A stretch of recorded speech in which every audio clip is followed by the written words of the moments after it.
Another contribution of this paper is I look at the decisions of husbands and wives in a unified way, meaning that to some degree they're making joint decisions in my model.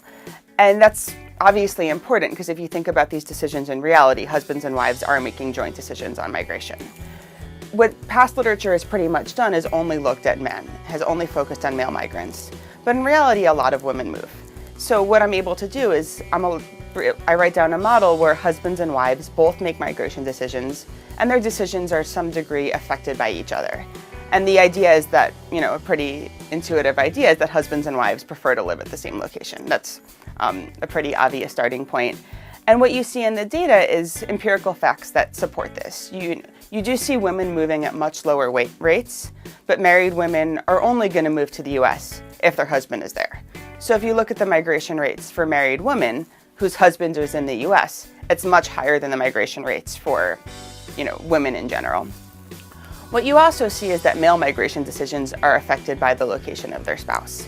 So a man who's living in the US is much more likely to return to Mexico if his wife is in Mexico and compared to his wife being in the US with him.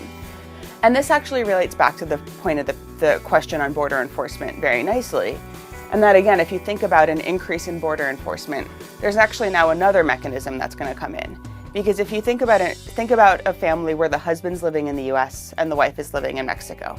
Well, the husband would like to bring his wife over to the US with him so that they're living in the same place. If you have an increase in border enforcement, now it becomes harder for the guy to move his wife to the US because it's more costly to cross the border. And so what that could mean is that it actually makes him, to some degree, more likely to return migrate. Because he wants to live with his wife, it's harder to bring his wife over, so he has to go back home if he wants to live with his wife. So that leads to another sort of mechanism for thinking about how border enforcement can affect these migration decisions.